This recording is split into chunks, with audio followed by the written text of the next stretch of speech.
The ATM screen flashed insufficient funds when I tried to withdraw $40 for groceries. I checked the balance, $12. Yesterday, it had been $45,000. My daughter's wedding was in 6 days, and she was at her final dress fitting right now. I stood there in the Stop and Shop parking lot, staring at the receipt like it might change if I looked hard enough. $12, 4, 5, 0, 0, 0 had become 12. My hands shook as I pulled out my phone and called the bank. There must be some mistake, I told the representative. Someone's stolen my identity. My account had $45,000 in it yesterday. Let me check for you, Mr. Brennan. The hold music played for 3 minutes that felt like 3 hours. Sir, I show a wire transfer yesterday at 2:47 p.m. for $44,988. The transfer was authorized using your online banking credentials. To where? Where did it go? To an account belonging to Melissa Brennan. The memo line says, wedding gift. I hung up without saying goodbye. Melissa, my daughter, my only child, who I'd raised alone after her mother died when she was 7. The daughter I'd worked double shifts for, saved every penny for, sent to college debt-free by sacrificing my own retirement contributions. The same daughter who'd been planning a $70,000 wedding that I'd already told her 3 times I couldn't afford. I sat in my car for 10 minutes, trying to make sense of it. She had my banking password.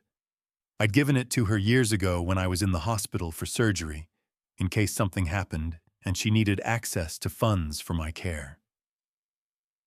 She'd promised to never use it unless it was an emergency. Apparently, having the perfect wedding qualified as an emergency in her world. I thought back to the conversation we'd had just 3 weeks ago, when she'd come over for Sunday dinner. A tradition we'd maintained since she moved out. Though lately she only came when she needed something. Dad, the Waldorf is having a special promotion. If we book the diamond package, they'll throw in the champagne service for free. It's a $12,000 value. Melissa, I've told you. My contribution is $15,000. That's all I have. But Dad, Tyler's parents are paying for the honeymoon. A month in Bora Bora. Do you know how that makes me look? My father can't even cover the wedding properly. Your father works at a hardware store. I've never hidden that from you or from them. She'd rolled her eyes, stabbed at her meatloaf, the same meatloaf she'd loved as a child, now apparently beneath her, and said, You have that savings account. The one Mom left you. Your mother didn't leave me anything, Melissa. She was 29 when she died. That savings account is $45,000 I've saved over 20 years by never taking vacations, never buying new clothes, driving the same truck for 15 years. That's my emergency fund and my retirement. Your retirement from the hardware store, she'd said, like the words tasted bitter. God, Dad, don't you have any ambition? That had stung more than I let her see. Ambition. I'd had the ambition to raise a daughter alone while working full-time, the ambition to never miss a school play, a parent-teacher conference, a soccer game, the ambition to pay for her college so she could graduate debt-free. Apparently that kind of ambition didn't count. Now, sitting in the Stop and Shop parking lot with $12 to my name, I understood that my ambition and her ambition had never been the same thing. I drove home, my mind cycling through the bills that would bounce. Mortgage payment, $1,200 due in 3 days. Car insurance, $180 due tomorrow. The medical bills from my diabetes treatment, $350 monthly payment I'd been religiously making. Electric bill, water bill, the credit card I used only for gas and groceries. Everything was on autopay, scheduled to come out over the next week, with $12 in my account. They'd all fail. My phone rang as I pulled into my driveway. Melissa. Dad, you'll never guess what happened. The Ritz-Carlton had a cancellation, and they can upgrade our ballroom to the Grand Pavilion. It's only $15,000 more, but Tyler's parents said they'd split it with us, so we only need to cover $7,500. Isn't that amazing? Melissa. My voice came out steadier than I expected. Did you take $45,000 from my account? Silence. Then, Dad, I can explain? Yes or no? Did you take it? It's not taking when it's for the wedding you promised to pay for. I promised to contribute what I could afford. I told you my budget was $15,000 maximum. That's not even enough for the flowers. God, Dad, do you know how embarrassing it's been, telling Tyler's family that my father can't afford to give me a proper wedding? His sister's wedding cost $100,000. His sister's father owns a chain of hotels. I work at a hardware store. You had $45,000 just sitting there. That money was my emergency fund, my entire life savings. It took me 20 years to save it. Well, now it's being used for something important, instead of just sitting in a bank. Important? Melissa, that money was for when I can't work anymore. I'm 65 years old. I have diabetes. My knees are shot from standing on concrete floors for 37 years. Dr. Patterson says I need surgery on both of them, but I've been putting it off because I can't afford the recovery time. That money was supposed to carry me through that. You're being dramatic. You have Medicare. Medicare doesn't pay my mortgage while I'm recovering. It doesn't buy groceries or keep the lights on. Do you understand what you've done? You've stolen my entire safety net. I borrowed from my father for my wedding. There's a difference. Borrowing implies you plan to pay it back. Do you?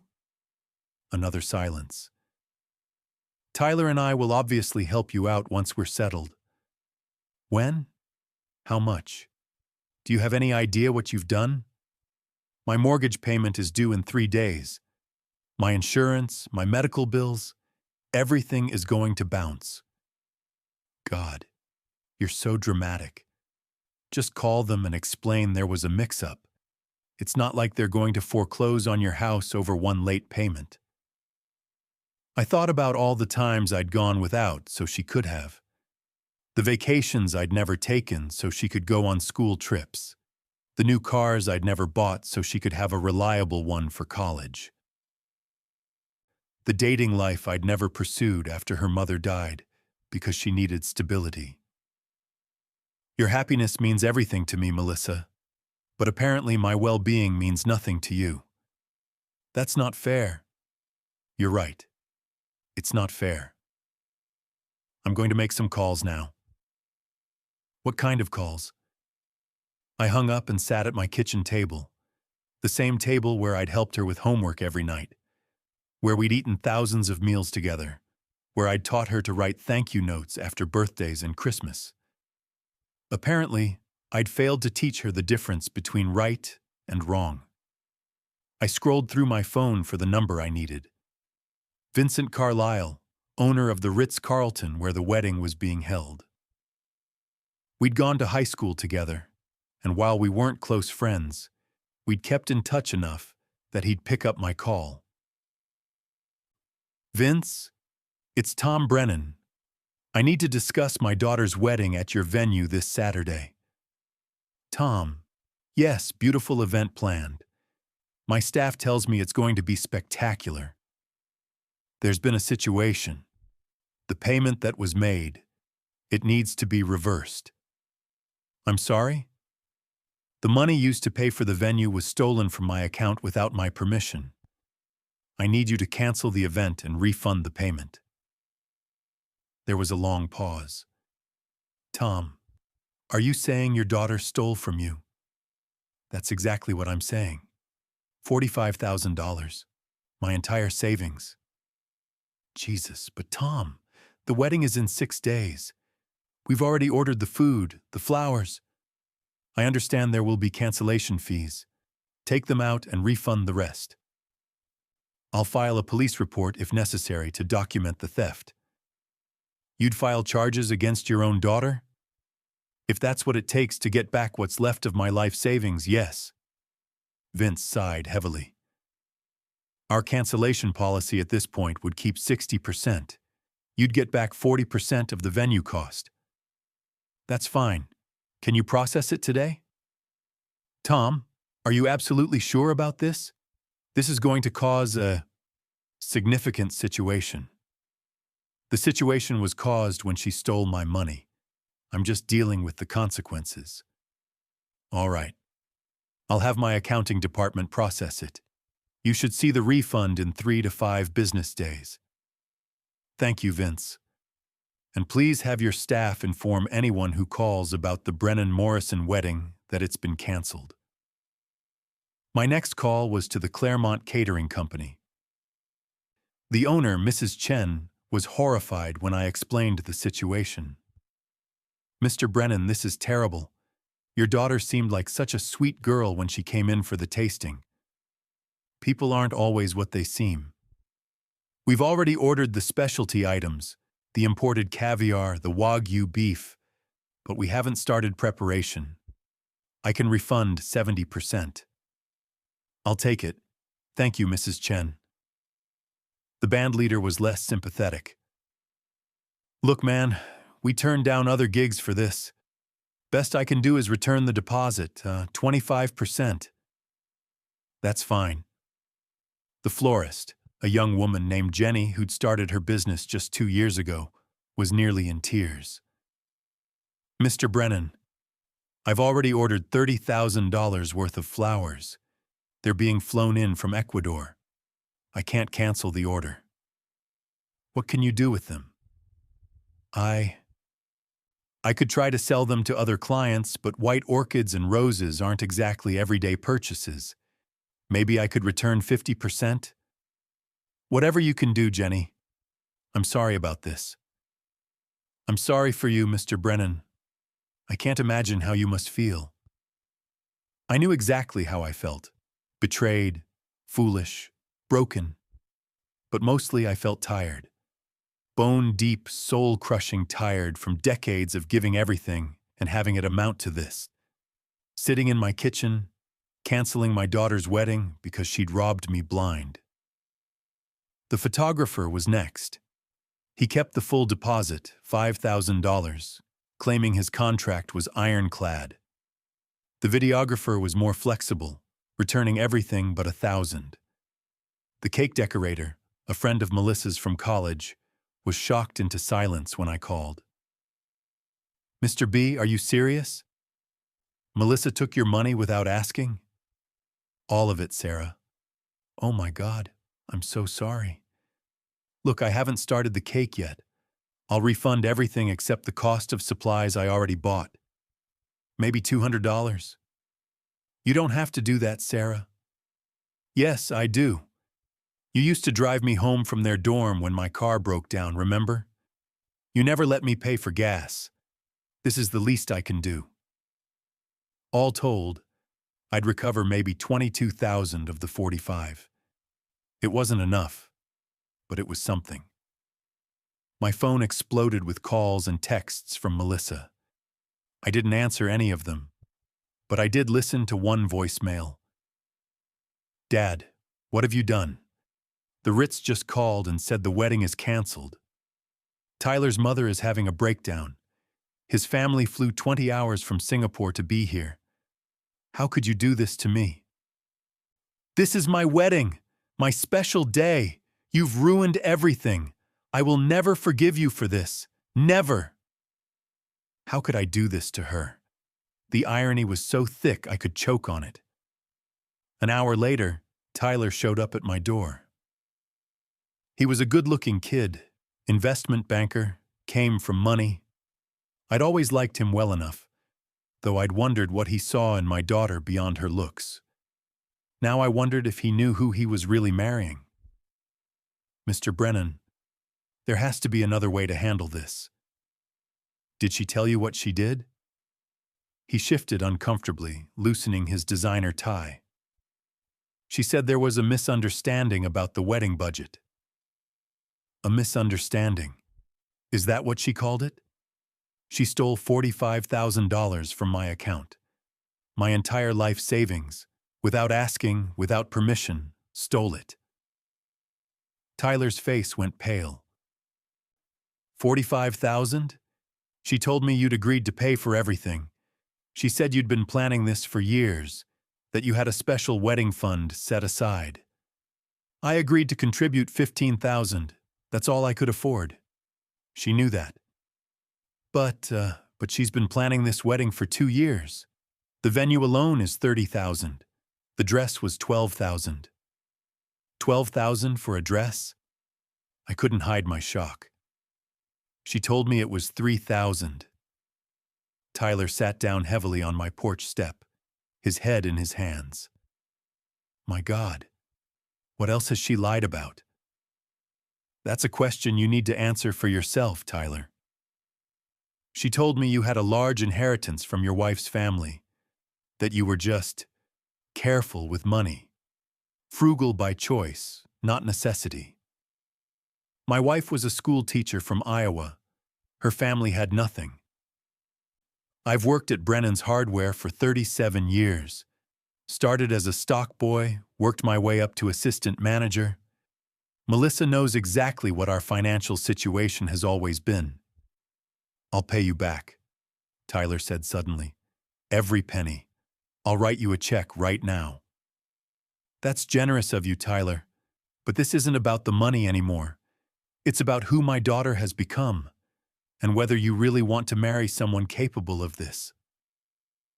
He was quiet for a long moment, staring at his Italian leather shoes, shoes that probably cost more than I made in a week. She's been different during the wedding planning. Obsessed. Nothing was good enough. She made my sister cry at her own bachelorette party because the restaurant wasn't fancy enough. She told my mother her engagement ring was quaint, which my mother understood to mean small. She screamed at the wedding planner for suggesting we could save money by using seasonal flowers. That doesn't sound like the girl I raised. Maybe it is, though. Maybe the wedding just brought out who she really is. He looked up at me, and for the first time, I saw him as more than just the rich kid marrying my daughter. I saw a young man realizing he'd been deceived. She told me her childhood was different than it was, didn't she? I thought about how to answer that. What did she tell you? Private schools, ski trips to Aspen, summers in Europe. She said you were eccentric, that you chose to live simply despite having money. She went to public school. We went camping in state parks for vacation. The furthest she'd been from home before college was Disney World once, when she was 10. I saved for 2 years for that trip. Tyler stood up slowly, like he'd aged a decade in the past 10 minutes. I need to think about all this. But Mr. Brennan, for what it's worth, I'm sorry. This shouldn't have happened to you. After he left, I went inside and made myself a peanut butter sandwich with the last of my bread. I'd have to make that $12 last until I could get at least some of the refunds processed. I sat at my computer and started making a list of bills, prioritizing which ones had to be paid first to avoid shutoffs or repossession. The next morning, I went to work as usual. What else was I going to do?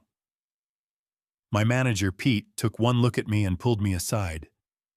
Tom, you look like hell. Everything okay? I'd worked with Pete for 15 years.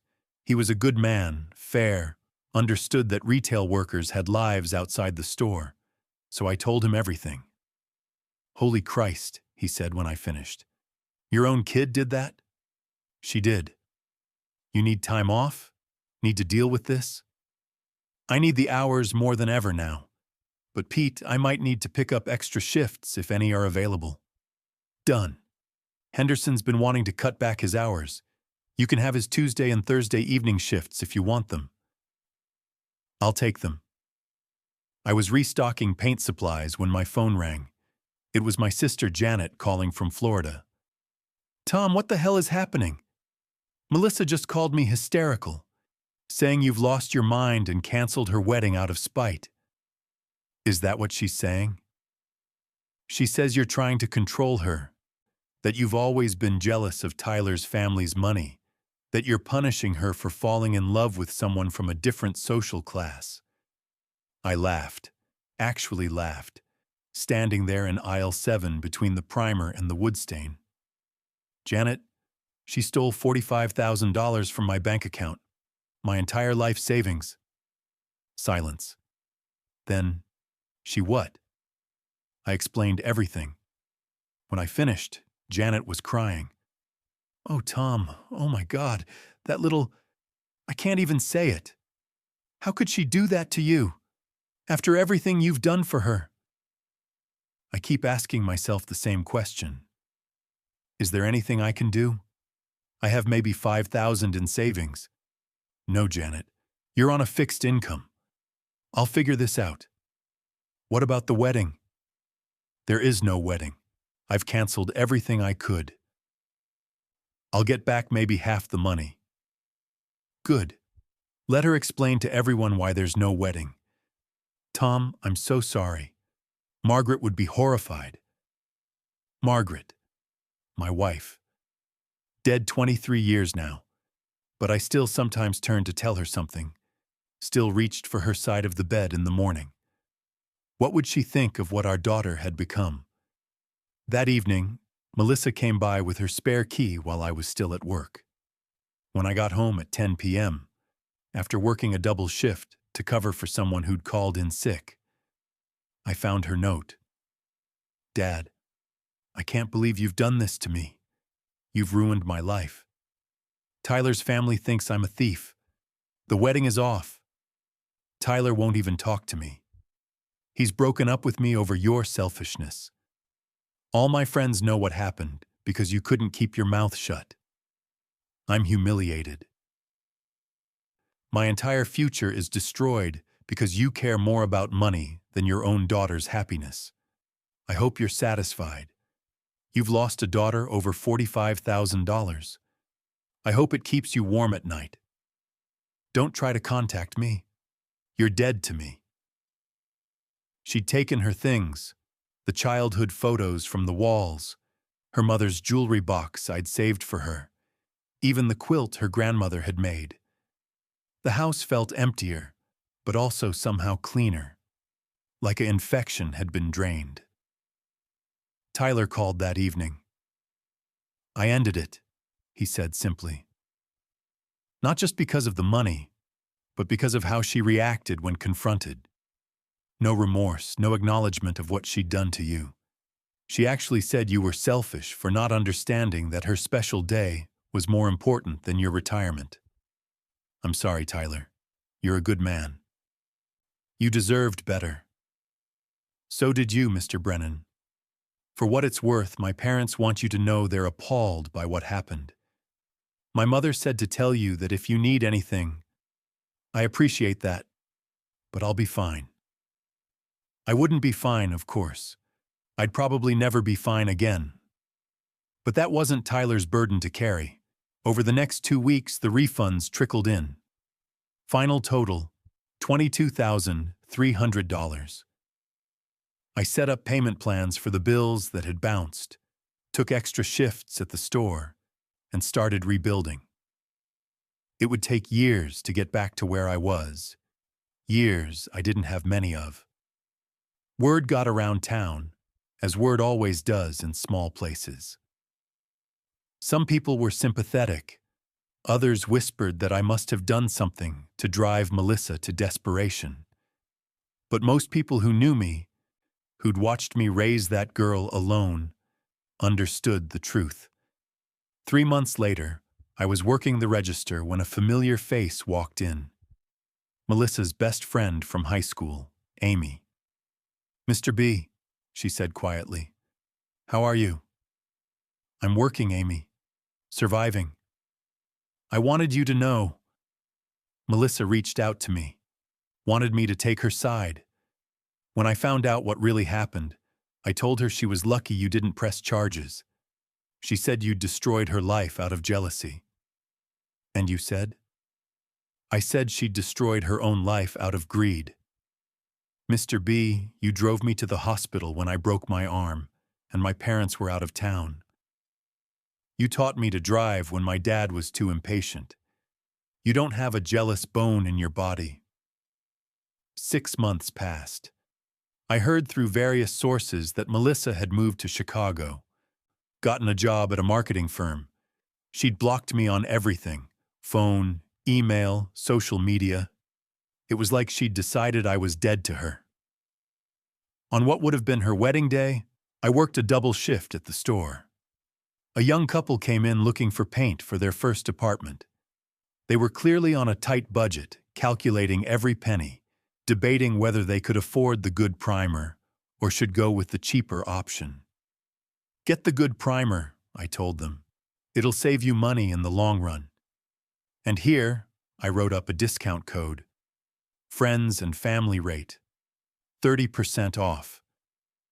They thanked me profusely, the girl actually tearing up. We're getting married next month, she said.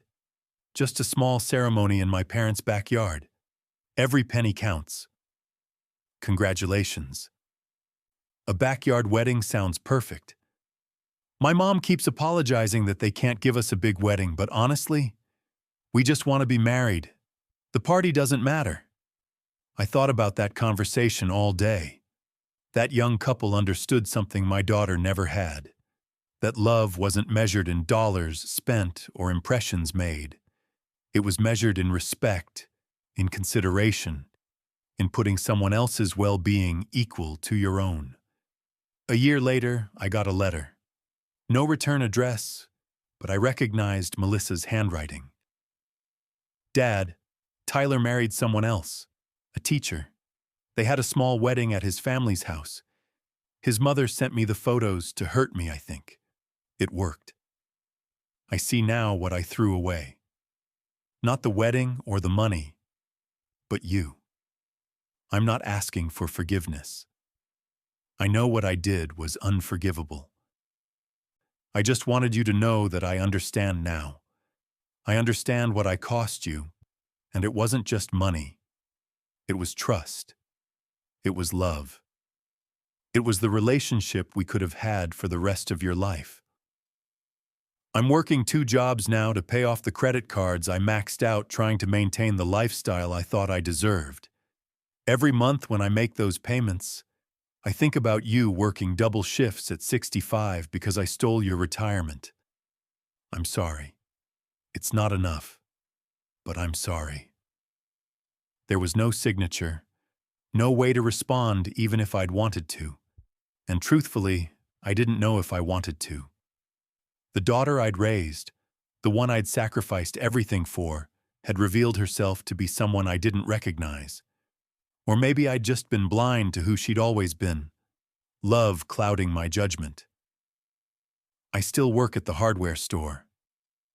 I'll probably die working there now, my retirement forever out of reach. But I've found peace in the routine, in helping young couples pick out paint, in teaching new homeowners how to fix a leaky faucet. Simple things, honest things. The ATM at the Stop and Shop has been upgraded to one of those new touchscreen models, but I still use a different bank across town. I can't stand to look at it, to remember that moment when my entire life changed. When I discovered that raising a child with love wasn't enough if you didn't also raise them with values. The $45,000 is gone forever. Even with the refunds, I'm still $23,000 short of where I was. At my age, working retail, I'll never make that back. But the money isn't what haunts me. It's the memory of my daughter at 6, telling me I was the best daddy in the world, At 10, making me Father's Day cards with construction paper and glitter. At 16, crying on my shoulder when her first boyfriend broke her heart. At 22, graduating college and thanking me for believing in her. Where did that girl go? When did she become someone who could steal from her own father and feel justified? When did a wedding become more important than my well-being? I'll never have answers to those questions. All I have is the knowledge that I did my best with what I had. And sometimes your best isn't enough. Sometimes love isn't enough. Sometimes sacrifice isn't enough. The wedding never happened, but something else ended that day at the ATM. My belief that family means something sacred, that the bonds between parent and child can't be broken by greed. Melissa taught me otherwise. She taught me that blood doesn't guarantee loyalty, that raising someone doesn't mean they'll care for you in return, that you can give everything and still end up with nothing. $12. That's what $45,000 and 23 years of single parenthood had become. $12 and a daughter who considered me dead because I wouldn't finance her fantasy at the cost of my future. The young couple came back to the store last week. They'd finished painting their apartment and wanted to thank me for the discount. They brought me a wedding invitation, a simple card, handmade for their backyard ceremony. "We'd be honored if you could come, Mr. Brennan," the girl said. I looked at that invitation, probably cost $5 to make, and thought about the $12,000 invitations Melissa had ordered on Italian paper with gold embossing. "I'll be there," I told them. Because maybe that's what I needed, to see what a real wedding looked like. One built on love instead of debt, on partnership instead of performance, on respect instead of theft. The ATM screen had flashed insufficient funds that day, but it had been wrong. The funds weren't insufficient. They were gone, stolen, transformed into flowers that would wilt and food that would spoil and a party that would never happen. But what was truly insufficient was my daughter's character, her empathy, her understanding of right and wrong. Those were the insufficient funds that really mattered, and no amount of money could fix that bankruptcy. I work my shifts, I pay my bills, I survive. And sometimes, late at night, I wonder what Margaret would say about all this. Probably something practical, like she always did. "Tom," she'd say, "you can't control what people do, only how you respond." So I responded the only way I could, by protecting what was left of my dignity and my future, even if it meant losing my daughter. The wedding is off, my daughter is gone, my savings are decimated, but my conscience is clear, and sometimes that's all the wealth you need.